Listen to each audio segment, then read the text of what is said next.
আনারস খেলে কি কি উপকার হয়? আমরা অনেকে আনারস সম্পর্কে জানি এবং উপকার নিয়ে আজকে কথা বলবো।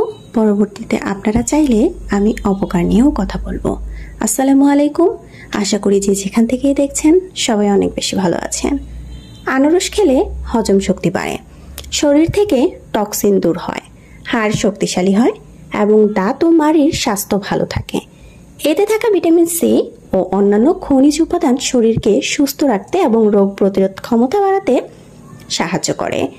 এছাড়া আনারস অ্যান্টিঅক্সিডেন্ট সমৃদ্ধ হওয়ায় এটি হার্টের স্বাস্থ্য ভালো রাখে এবং চোখের রেটিনা রক্ষাও সাহায্য করে।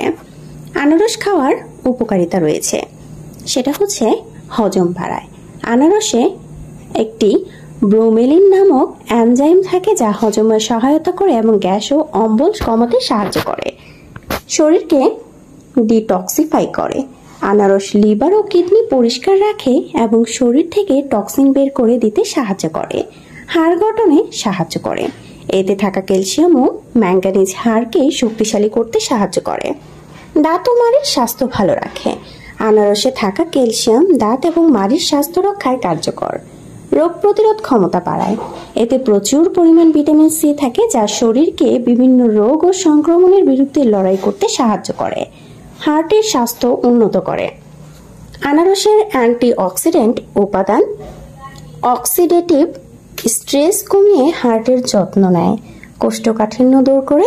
আনারসে থাকা ফাইবার হজম নিয়ন্ত্রণে সাহায্য করে এবং নিয়মিত মলত্যাগে সহায়তা করে যা পেট ফাঁপা ও কোষ্ঠকাঠিন্য কমায়।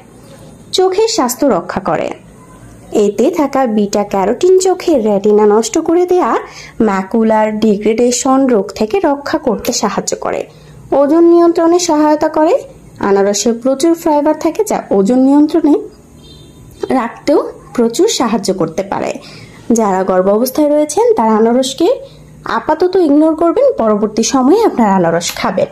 যদিও বা সবার সাইড এফেক্ট হয় না, কিন্তু আপনার প্রয়োজন নেই এটি খাওয়ার।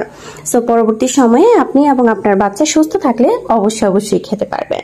সো আনারস নিয়ে কেউ যদি অপকারিতা সম্পর্কে জানতে চান এবং এর আরো বিস্তারিত তথ্য জানতে চান অবশ্যই কমেন্টস করবেন এবং আজকের এই ভিডিওটি আপনাদের সবার হেল্পফুল মনে হলে অবশ্যই ভিডিওটি শেয়ার করে সবাইকে জানিয়ে দেবেন।